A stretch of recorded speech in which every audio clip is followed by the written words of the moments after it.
Muy buenos días, hermanos. Que el Señor les bendiga a todos. Dice que en una ocasión llegó un hombre tarde a la iglesia. Llegó tarde al culto. Para nosotros sería como llegar tipo a las 11:30, 11:40. Y vio que la gente ya estaba saliendo y le pregunta al que le encuentra a la salida: ¿ya terminó el mensaje? Y le dice: no. ¿Y cómo que no terminó el mensaje? Están todos saliendo. Bueno, el mensaje ya se predicó, ahora falta que vayamos a hacer lo que nos dijeron.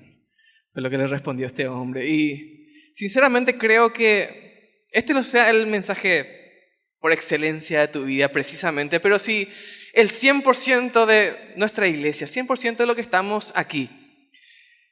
Hacemos lo que vamos a leer en la palabra del Señor en esta mañana.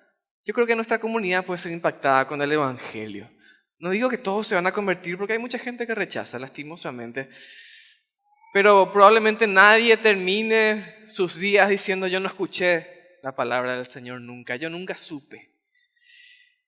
Venimos hablando ya de las 5 solas de la Reforma Protestante y hoy vamos a ver un tema que no es precisamente una de las solas, pero que está en todas las otras solas también. Y le puse como título a este mensaje: cada creyente un sacerdote. Cada creyente un sacerdote. ¿Y qué pregunta? Ya terminamos con las 5 solas. ¿Cuáles eran las 5 solas? ¿Sola escritura o solo la Biblia es nuestra autoridad? ¿Cuál era otra? ¿Solo la fe, sola fide? ¿Sola gratia? ¿Solo por gracia somos salvos? ¿Solo por Cristo? ¿No hay otro medio de salvación solo por Jesús? Y soli Deo gloria, ¿verdad? Solamente la gloria para nuestro Dios. Todo lo que hacemos es para la gloria de Dios. Como dice la Biblia, si comemos, salimos, compramos, sea lo que sea que hagamos, hacemos como para la gloria de Dios. Y hoy vamos a ver que cada creyente debe ser un sacerdote. Y esto es parte fundamental también de la Reforma Protestante. Pueden buscar en sus Biblias Éxodo capítulo 32. Éxodo capítulo 32. Y mientras buscan en sus Biblias, vamos a darle un poco de contexto a este pasaje. Esto sucede en el tiempo en que el pueblo de Dios sale de Egipto, donde habían sido esclavos durante 400 años aproximadamente. El Señor hizo milagros para mostrar que Él estaba liberando a su pueblo para que les dejen salir.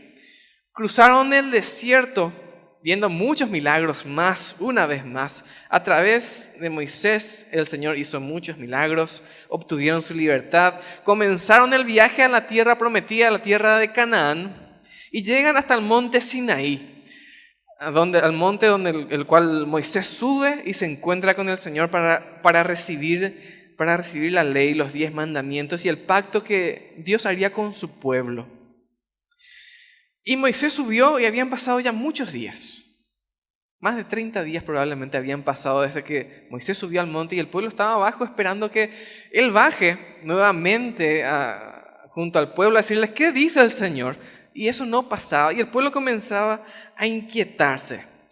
Y lo que vamos a leer ahora es lo que sucedió en ese momento entonces. Éxodo 32. El pueblo seguía esperando. Dice: al ver los israelitas que Moisés tardaba en bajar del monte, fueron a reunirse con Aarón y le dijeron: tienes que hacernos dioses que marchen al frente de nosotros.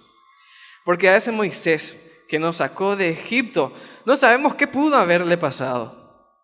Aarón les respondió: quítenle a sus mujeres los aretes de oro y también a sus hijos e hijas y tráiganmelos. Todos los israelitas se quitaron los aretes de oro que llevaban puestos y se los llevaron a Aarón, quien los recibió y los fundió. Luego cinceló el oro fundido e hizo un ídolo en forma de becerro. Entonces exclamó el pueblo: Israel, aquí tienes a tus dioses que te sacaron de Egipto. Cuando Aarón vio esto, construyó un altar enfrente del becerro y anunció: mañana haremos fiesta en honor del Señor. En efecto, al día siguiente, los israelitas madrugaron y presentaron holocaustos y sacrificios de comunión. Luego el pueblo se sentó a comer y a beber y se entregó al desenfreno. Entonces el Señor le dijo a Moisés: baja, porque ya se ha corrompido el pueblo que sacaste de Egipto. Demasiado pronto se han apartado del camino que les ordené seguir, pues no solo han fundido oro y se han hecho un ídolo en forma de becerro, sino que se han inclinado ante él, le han ofrecido sacrificios y han declarado: Israel, aquí tienes a tu Dios que te sacó de Egipto. Y el Señor estaba viendo todo. Ya me he dado cuenta de que este es un pueblo terco, añadió el Señor, dirigiéndose a Moisés. Tú no te metas, yo voy a descargar mi ira sobre ellos y los voy a destruir, pero de ti haré una gran nación. Moisés intentó apaciguar al Señor su Dios y le suplicó: Señor, ¿por qué ha de encenderse tu ira contra este pueblo tuyo que sacaste de Egipto con gran poder y con mano poderosa? ¿Por qué dar pie a que los egipcios digan que nos sacaste de su país con la intención de matarnos en las montañas y borrarnos de la faz de la tierra? Calma ya tu enojo, aplácate y no traigas sobre tu pueblo esa desgracia. Acuérdate de tus siervos Abraham, Isaac e Israel.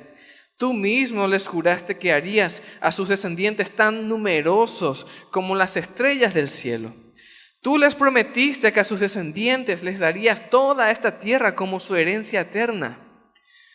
Entonces el Señor se calmó y desistió de hacerle a su pueblo el daño que le había sentenciado. Moisés volvió entonces del monte. Cuando bajó, traía en sus manos las 2 tablas de la ley, las cuales estaban escritas por sus 2 lados. Tanto las tablas como la escritura grabada en ellas eran obra de Dios. Cuando Josué oyó el ruido y los gritos del pueblo, le dijo a Moisés: se oye en el campamento gritos de guerra. Pero Moisés respondió: lo que escucho no son gritos de victoria ni tampoco lamentos de derrota. Más bien lo que escucho son canciones. Cuando Moisés se acercó al campamento y vio el becerro y las danzas, ardió en ira y arrojó de sus manos las tablas de la ley, haciéndolas pedazos al pie del monte. Tomó entonces el becerro que habían hecho, lo arrojó al fuego y luego de machacarlo hasta hacerlo polvo, lo esparció en el agua y se la dio a beber a los israelitas. A Aarón le dijo: ¿qué te hizo este pueblo? ¿Por qué los has hecho cometer semejante pecado? Hermano mío, no te enojes, contestó Aarón. Tú bien sabes cuán inclinado al mal es este pueblo. Ellos me dijeron: tienes que hacernos dioses que marchen al frente de nosotros, porque a ese Moisés que nos sacó de Egipto no sabemos qué pudo haberle pasado. Yo les contesté que todo el que tuviera joyas de oro se desprendiera de ellas. Ellos me dieron el oro, yo lo eché al fuego, y lo que salió fue este becerro. Al ver Moisés que el pueblo estaba desenfrenado y que Aarón les había permitido desmandarse y convertirse en el hazmerreír de sus enemigos, se puso a la entrada del campamento y dijo: todo el que esté de parte del Señor, que se pase de mi lado. Y se le unieron todos los levitas. Entonces les dijo Moisés: el Señor, Dios de Israel, ordena lo siguiente: cíñase cada uno la espada y recorra todo el campamento de un extremo al otro y mate al que se le ponga enfrente, sea hermano, amigo o vecino. Los levitas hicieron lo que les mandó Moisés, y aquel día mataron como a 3,000 israelitas. Entonces dijo Moisés: hoy han recibido ustedes plena autoridad de parte del Señor. Él los ha bendecido este día, pues se pusieron en contra de sus propios hijos y hermanos.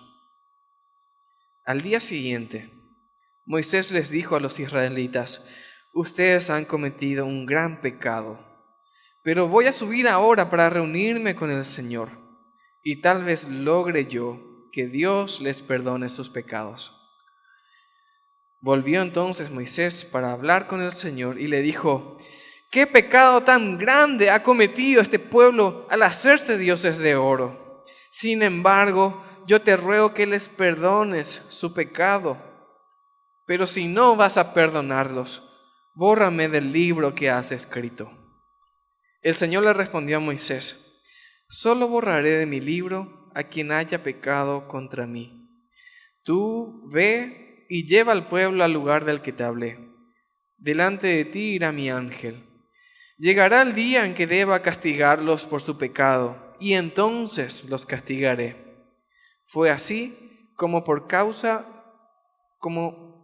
del becerro que había hecho Aarón, el Señor lanzó una plaga sobre su pueblo.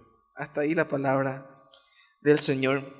Y sin duda que este es un pasaje sumamente gráfico, crudo, cruel, como queramos llamarle. El Dios que nos cuesta entender por su santidad y por lo que hace, por su reacción, por cómo reacciona de repente con ira contra el pecado. Y este es el mismo Dios a quien nosotros adoramos. Eso no cambió nunca. Y es mi deseo, es mi oración, que en esta mañana escuches, reflexiones en este pasaje, en este duro pasaje, y puedas aprender, que todos podamos aprender qué tipo de sacerdote espera el Señor que seamos nosotros. ¿Cómo deberíamos nosotros actuar ante el pecado, ante el Señor, ante su pueblo, ante la necesidad que hay entre nosotros, tanto fuera de la iglesia como dentro? Y te invito a reflexionar en este pasaje. En primer lugar, en la necesidad del pueblo. Este es nuestro primer punto. En muchas ocasiones, ya desde tiempos muy remotos y durante el tiempo de la Reforma Protestante también, y podríamos decir que hasta la actualidad, los sacerdotes siempre estuvieron presentes en sociedades distintas, en religiones distintas, y siempre tuvieron algún tipo de autoridad. Pero tenemos que notar que en especial en relación con nuestro Dios, con el Señor a quien adoramos, esta autoridad que tenían los sacerdotes no era precisamente por la propia autoridad o por el simple rol de ser sacerdotes, sino que la importancia que tenían estos sacerdotes, que tenemos nosotros, yace en la necesidad que nosotros también como pueblo tenemos del Señor. Tenemos que estar en comunión con Dios. Esa es la importancia del sacerdote. No es que yo soy un sacerdote y por lo tanto ya soy una persona importante, superior a los demás o mejor que nadie. No, de ninguna manera.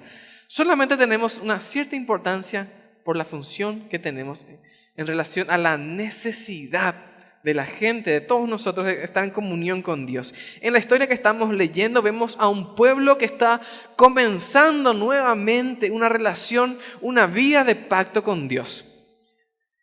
Y en este momento Moisés estaba actuando como sacerdote, intercediendo ante el Señor por el pueblo, ya que esa es justamente una de las funciones del sacerdote, interceder por el pueblo del Señor. Ahora vamos a ver en qué situación estaba este pueblo, porque estamos hablando de una necesidad del pueblo. Y en el verso 1 dice, que acabamos de leer, le dicen a Aarón: tienes que hacernos dioses, que marchen al frente de nosotros, porque hace Moisés que nos sacó de Egipto no sabemos qué pudo haber pasado de él. No sabemos qué fue de él. Eso fue lo que le dijeron. ¿Qué estaban diciendo?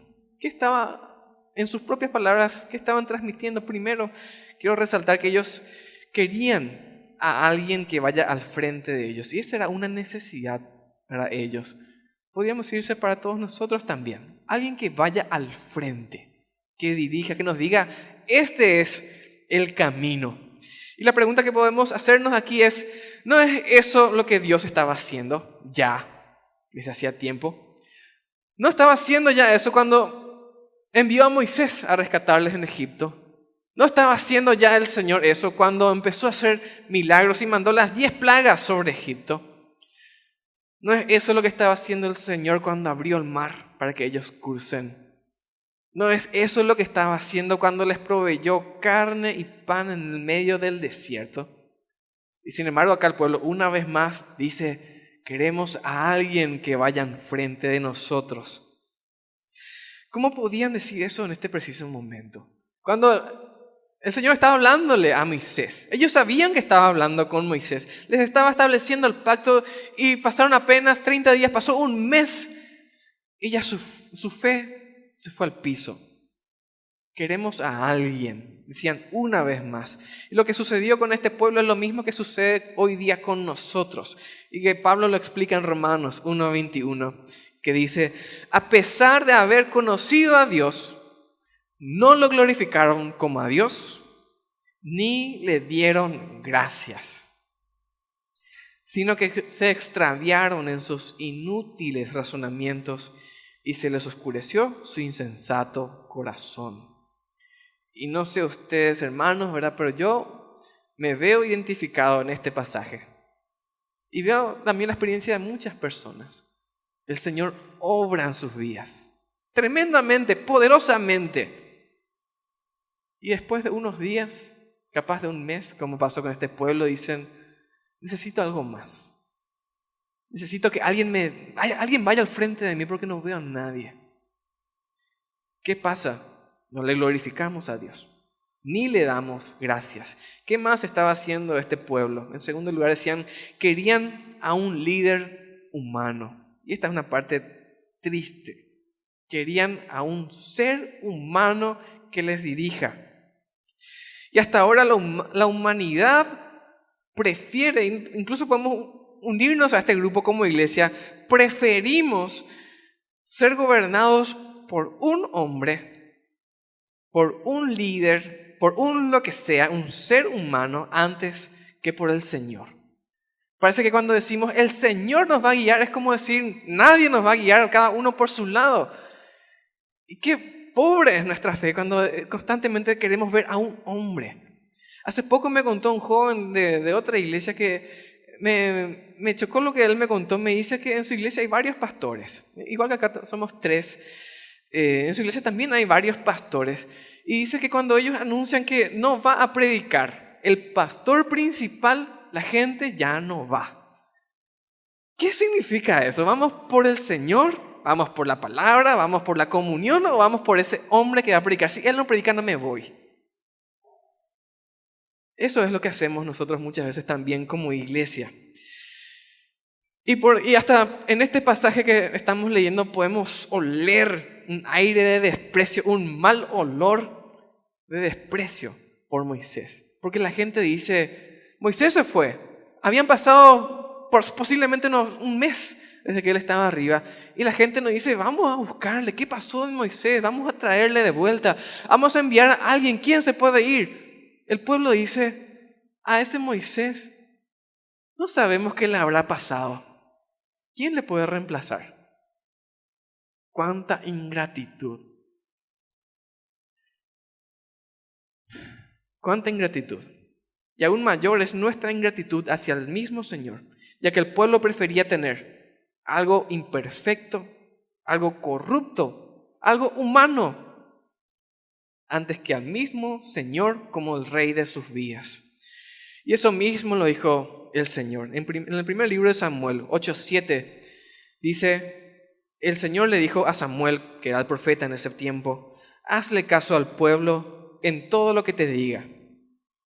En realidad no te han rechazado a ti, sino a mí, dice el Señor, pues no quieren que yo reine sobre ellos.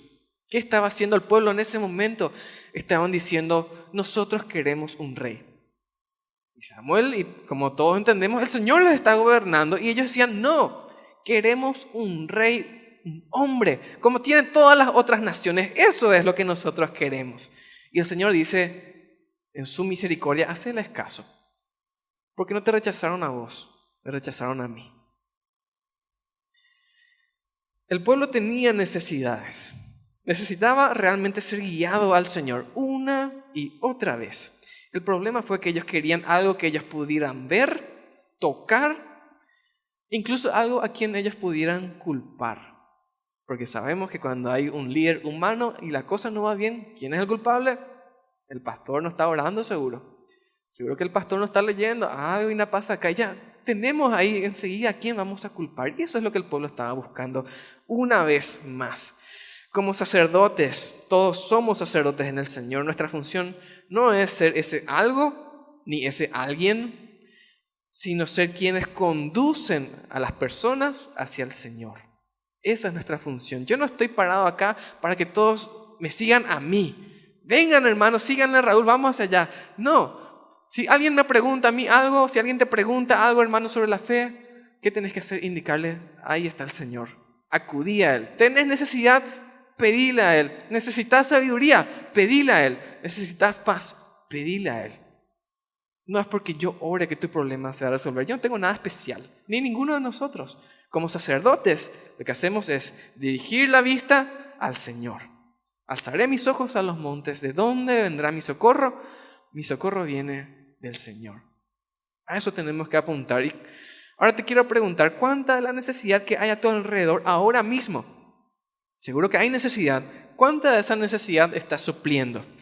La gente probablemente está diciendo, yo quiero ver algo, yo quiero sentir algo, yo quiero tener un líder que me guíe. ¿Estás guiándoles al Señor? Eso es lo que tenemos que hacer. Vos ahí, si sos el único creyente en tu trabajo, en tu familia, no es mírenme a mí, es mírenle al Señor. A eso tenemos que apuntar todos, porque nuestra función como sacerdotes es ver esa necesidad del pueblo y dirigirla a Dios. La humanidad tiene necesidades. Tu familia y quienes te rodean, todos tienen necesidades. Y somos nosotros los encargados de suplir esas necesidades como sacerdotes, guiándoles al Señor. Y esto lo podemos hacer muy bien o lo podemos hacer terriblemente mal también. Y vamos a ver estos dos ejemplos en este pasaje. Y ese es nuestro segundo punto, un mal sacerdote. Porque tenemos que ser sinceros, hay buenos sacerdotes, hay malos sacerdotes. Y qué bueno sería que en esta mañana puedas decir, yo no soy tan buen sacerdote, pero no te quedes tranquilo ahí con el tibio.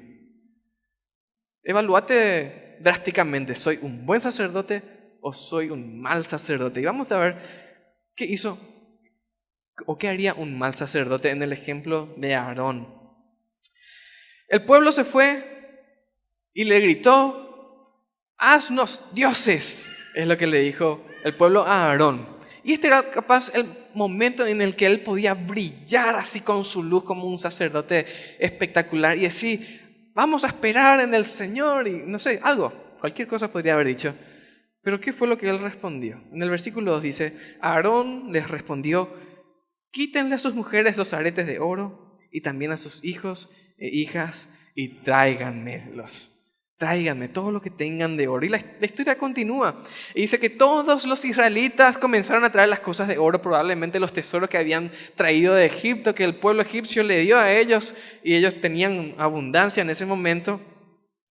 Hizo un becerro de oro y él exclamó en el versículo 4, dice, Israel, aquí tienes a tus dioses.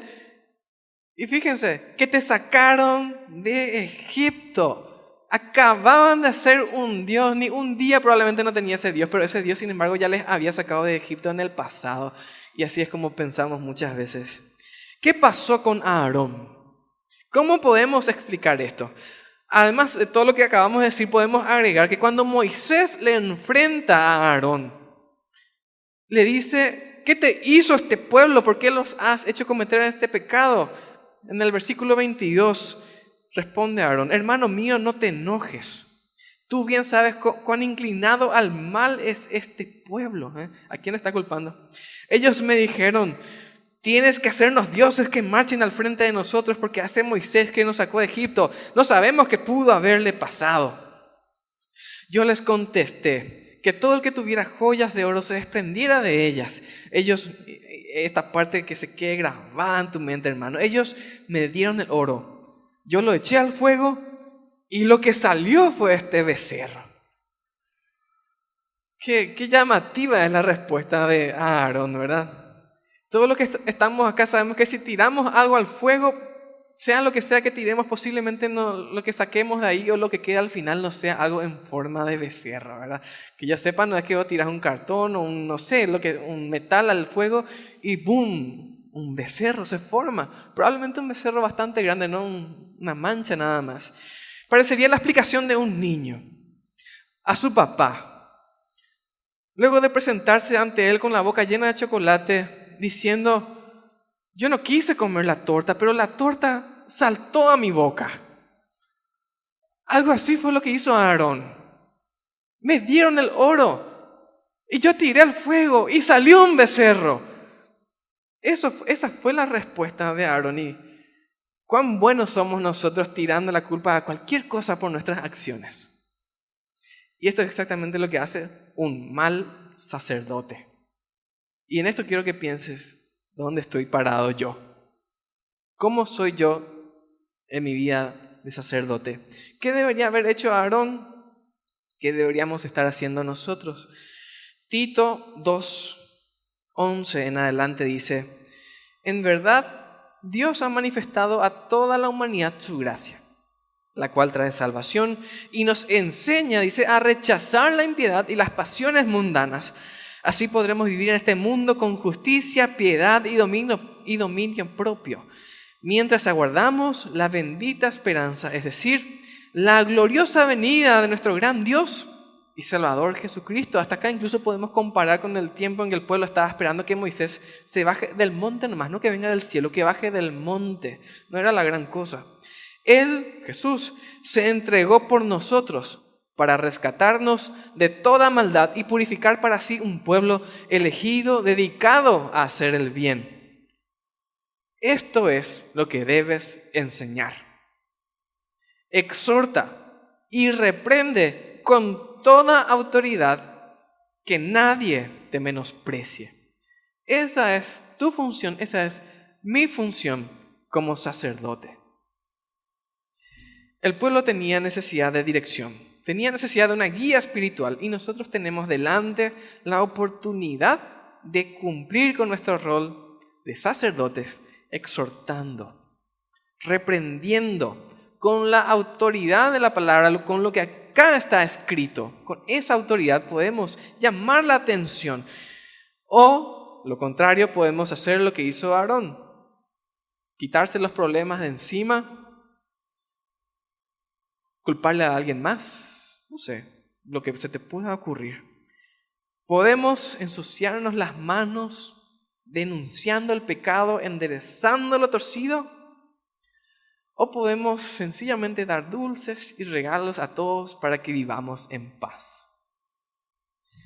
Y ciertamente acá como predicador, yo bien podría pasarme contando chistes o contando historias que a todos nos emocionen y terminemos el culto y nos hagan pensar qué lindo estuvo el culto, que mucho me reí, que bien pasé, cómo disfruté. Y realmente no hace falta predicar la palabra de una forma argel, así con un pire ahí cañón, ¿verdad? Pero nuestra función es exhortarnos, llamarnos la atención. En esto hay pecado y podemos crecer, podemos cambiar. ¿Queremos que Dios nos use? Sí, queremos que Dios nos use. Entonces hace falta que alguien nos diga: esto estás haciendo mal, hacia acá es el camino, y te lo digo con la autoridad de la palabra. No porque yo pienso así, la iglesia piensa así, el pastor Federico me dijo que te diga así. La Biblia lo dice así, y todos, si tenemos humildad, vamos a estar dispuestos a decir: yo necesito que me reprendan, porque no oro todos los días, porque no leo mi Biblia todos los días, porque no comparto mi fe todos los días, porque no le amo al Señor como debería amarle. Por eso necesitamos ser reprendidos. Y un mal sacerdote te va a decir: tranquilo, no te vayas a preocupar, está todo bien, así nomás luego es. Todos lo tienen su pecadito escondido por ahí. Todos lo tienen su manchita, nadie se quiere hacer acá la oveja blanca. Todos tenemos historia, dice la gente. Tenemos que reprendernos unos a otros con la autoridad de la palabra, en amor. Eso es lo que hace un buen sacerdote. Ahora, ¿te identificas como un mal sacerdote en tu casa, en tu trabajo, en la iglesia misma? ¿Qué estás haciendo con las oportunidades que tenés para corregir lo torcido? Yo te invito a que realmente te evalúes y digas: bueno, posiblemente yo soy un mal sacerdote. Pero para avanzar, vamos a ver cómo sí deberíamos ser un buen sacerdote. Vimos que hay un pueblo con necesidad. Un mal sacerdote se queda callado en silencio, deja que todo pase, no hay problema, se queda callado. ¿Qué hace un buen sacerdote? En este relato vemos el ejemplo de Moisés en un contraste fuertísimo con Aarón. Él hizo varias cosas que debemos considerar para nuestros ministerios como sacerdotes. Y por ahí si estás anotando algo así, quiero mencionar 4 cosas que deberíamos hacer como buenos sacerdotes. Primero, Moisés estaba en presencia del Señor, que sencillamente podríamos llamarlo nosotros comunión con Dios. El tener una relación verdadera y personal con Dios es la base fundamental para tu ministerio como sacerdote. Si eso no tenés, no te hagas el ídolo, no podés andar por ahí reprendiendo y exhortando a todo el mundo si jamás estás en comunión con el Señor. Hay que comenzar por el principio. ¿Cómo podemos servir a un Dios al cual no conocemos? Moisés conocía al Señor de primera mano, estaba en presencia de Él, y eso es algo que nosotros tenemos que hacer también. Segundo lugar, él obedecía el mandato del Señor. El versículo 7 dice, entonces el Señor le dijo a Moisés, baja, porque ya se corrompió el pueblo que sacaste de Egipto. Y el sacerdote que está en presencia del Señor recibe mandatos del Señor. Si estás en presencia de Dios, si estás constantemente leyendo tu Biblia, orando, el Señor te va a mostrar las cosas que tenés que hacer. Pero si no estás ahí, ¿cómo te va a hablar el Señor? Tercero, puso las cosas en claro. Esa también es una función del sacerdote. En el versículo 25, al ver Moisés que el pueblo estaba desenfrenado y que Aarón les había permitido desmandarse y convertirse en el hazmerreír de sus enemigos, se puso a la entrada del campamento y dijo, todo el que esté de parte del Señor, que se pase de mi lado. Para eso sí que hay que tener los pantalones bien puestos. El que esté de parte del Señor, que venga a este lado. Eso fue lo que hizo Moisés. No había lugar para tibios. Debemos mover a las personas a tomar decisiones claras y firmes. O estás acá o estás allá. No puedes estar en las dos cosas al mismo tiempo ni en el medio. Uno o otro, y el Señor ya nos dijo, no pueden servir a dos señores. Y nuestra función como sacerdotes, como buenos sacerdotes, es, cuando veo algo así, tengo que llamar la atención, hermano. Con el amor del Señor y la autoridad de la palabra te digo, esto que estás haciendo no está bien. Hay que corregir. Esa es nuestra función. Una cosa más hizo Moisés como buen sacerdote. Él intercedió por el pueblo. Si bien el enojo de Moisés fue grande contra el pueblo por su pecado, dice que él bajó y tenía las tablas y tiró las tablas y se rompieron. Él no dejó de luchar con ellos y por ellos. El verso 30 dice, al día siguiente Moisés les dijo a los israelitas, ustedes han cometido un gran pecado, pero voy a subir ahora para reunirme con el Señor. Y tal vez logre yo que Dios les perdone su pecado. Qué actitud la de Moisés. Y sigue, volvió entonces Moisés para hablar con el Señor y le dijo, ¿qué pecado tan grande ha cometido este pueblo al hacerse dioses de oro? Sin embargo, yo te ruego que les perdones su pecado. Pero si no vas a perdonarlos, bórrame del libro que has escrito. El Señor le respondió a Moisés, solo borraré de mi libro a quien haya pecado contra mí. Moisés no era ni se creía superior, ni pretendía vivir una vida en pacto con el Señor por sí solo, sino con su pueblo. No se fue ante el Señor a sencillamente acusarles, decirles, esto está mal, está mal, está mal. Señor, manda fuego. No fue lo que hizo. Imploró por ellos. Se incluyó en el asunto, se unió al pueblo incluso en su pecado, en su condena. No permaneció ajeno en ningún momento. Este es el rol de un sacerdote. Yo no me presento ante el Señor a orar por la iglesia primera bautista de Fernando, y decir, Señor, perdonale a ellos sus pecados, pero a mí ayúdame a seguir al frente. No, Moisés dijo, perdonanos. Yo quiero estar en medio de este pueblo, yo imploro por ellos. Y si ellos tienen que pasar por una disciplina, si ellos tienen que pasar por un trago amargo por este pecado, yo quiero también estar en ese momento con ellos. No es que surge el pecado, esta iglesia no es santa, me voy. Estuvo ahí en medio. Estuvo dispuesto, incluso dice ahí, a ser borrado del libro del Señor. Seguramente Moisés sabía, el Señor no nos va a borrar de su libro, va a tener misericordia. Y ese es tu llamado como sacerdote, como buen sacerdote también en este lugar. 4 cosas. ¿Cuáles de las cosas que hizo Moisés como sacerdote estás haciendo ahora mismo como parte de tu ministerio? Ya sea aquí en la iglesia, en tu familia, en tu trabajo. La Biblia dice en 1 Pedro 2:9, mas vosotros sois linaje escogido, real sacerdocio, nación santa, pueblo adquirido por Dios, para que anunciéis las virtudes de aquel que os llamó de las tinieblas a su luz admirable. Para eso el Señor te hizo sacerdote, no para ir a retarle a todo el mundo, para que anuncies la luz. Y ese es tu rol como sacerdote. Si en esta mañana tenés que evaluarte, no del 1 al 5 o frío, o caliente, tibio, de soy o no soy, bueno o malo, sin puntos intermedios. ¿Cómo te evalúas? Porque nos sirve, estoy más o menos, estoy 3/4. No, la verdad que estoy más para el lado del malo. No, bueno o malo. ¿Cómo te evalúas? Si el Señor en esta mañana te está diciendo, ¿sabes qué? Tenés que mejorar como sacerdote. Yo te invito a que le pidas perdón al Señor. Porque Él te constituyó real sacerdocio para que anuncies la luz. Y que la luz esté en primer lugar en tu vida. Para eso nos llamó el Señor. Y este es el mensaje que puso el Señor en mi corazón. Que lo transmito con todo el amor que tengo por mi iglesia. Y es mi deseo que todos podamos decir, yo quiero ser un buen sacerdote. La Reforma Protestante hizo un gran cambio. Solamente la Biblia, solo por la fe, solo por Cristo, solo para la gloria de Dios, solo vivimos por Él. Pero un cambio fundamental fue que yo no necesito a nadie más para estar en comunión con Dios.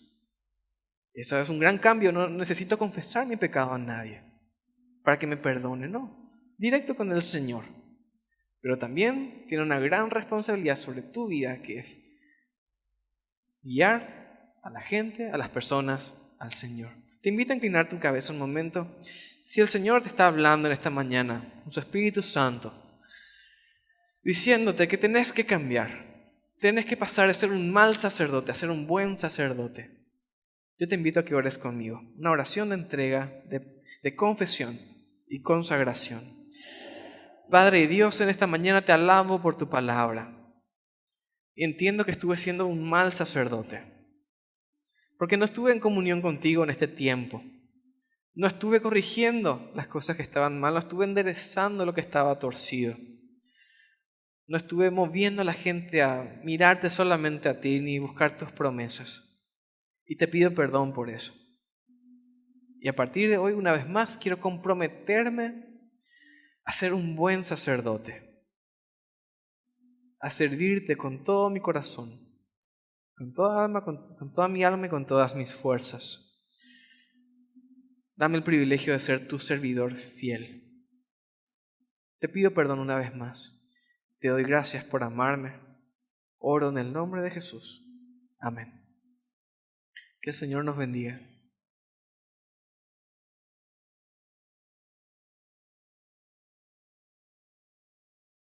¿Cómo podemos darle gloria a Dios más allá de mencionar esto en una canción o en un poema o un recitado? ¿Cómo podemos vivir esto de dar gloria a Dios? De eso quiero hablar en esta noche.